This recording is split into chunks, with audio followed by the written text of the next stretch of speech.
Hey guys, welcome to another episode of Smash JT. In this episode I'm going to switch it up just a little bit and make it more of a community discussion.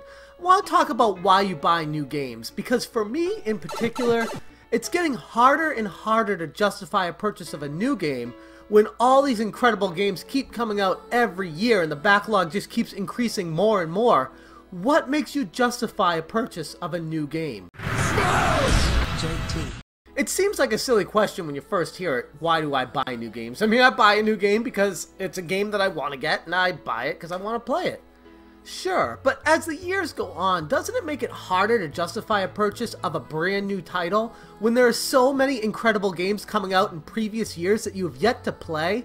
How do you justify putting one of those games that's coming out now in front of one of the games that came out previously? Of course, you'll have your exceptions like Super Mario Odyssey and Legend of Zelda Breath of the Wild, or even Horizon Zero Dawn. And if you're a big fan of sports games, you got your Maddens and your FIFAs. But outside of those rock-solid fan bases, I find it harder and harder for myself to justify buying a new game when there are so many games in my backlog to get to. Take for example all these games that are getting ported to the Nintendo Switch from the Wii U and 3DS.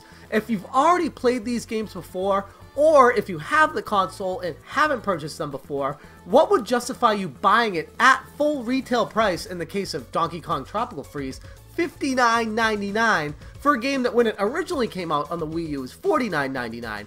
It's just a very challenging sell for me. Yes, you get to take it on the go and play it wherever you want, but you could also buy it on the Wii U and play it for 20 bucks. And it's not limited to the Switch either. It's happening with the PlayStation 4 with all the ports coming from that, the latest example being Shadow of Colossus, which looks absolutely incredible. But for someone like me who doesn't really care that much about graphics, I care a lot more about gameplay and how fun the game is to play, the graphics just don't sell me for a full retail price on the next-gen console. Not to mention, even if they did, what's your rush to play the game? If you wait a few weeks or a month or two, the games can be up to 50% off MSRP if you just wait for a sale. I guess my point of this video is, I want to know what the rush is to buy a new game. My backlog is insanely long, and I don't have all the money in the world to buy these new games, so I have to pick and choose how I'm going about purchasing new games. So I'd love to hear from you guys on how you go about making a decision on purchasing a brand new game at full MSRP, or if you decide to wait on it, why? I try my best not to get caught up in the hype train of a lot of new games, especially because I've been let down so many times in the past. Mighty Number 9 comes to mind. But even I have to remind myself from time to time to stop buying brand new games on day one, unless it's a game I've been looking forward to forever. Any first-party titles like Mario and Zelda or Halo, I mean, there are a ton of them that I will buy day one no matter what, because I know it's going to be a quality game and it will take a while for the price to come down legitimately a good amount.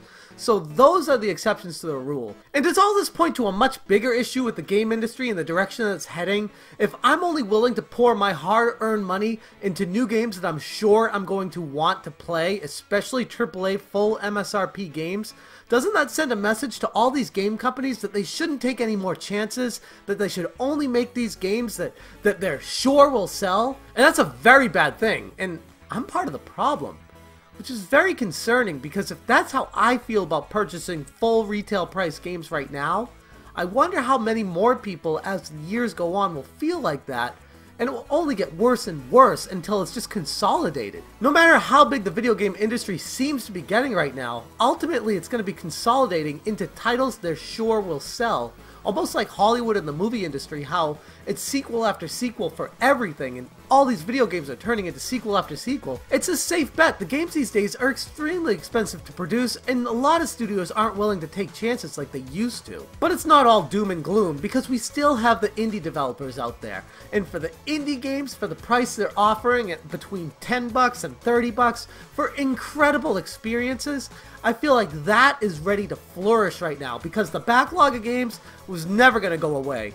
But trying to swallow a big price on a AAA game that's not something that's a safe bet for a studio is generally going to end poorly. Yes, there are exceptions of new games coming out, new IPs that they take risks on that actually work, but more and more as the years go by, I'm seeing less of that in the AAA market and more of it with the indie developers. But for everything else, what causes someone to buy a lesser known game at full price if you can just wait a little bit? Is it because you want to reward the developers for how much work they put into the game, or is it because you just can't wait? Is there a reason that I'm not seeing as to why people will pay full price for a game that is almost certain to drop in price if they just wait a couple weeks?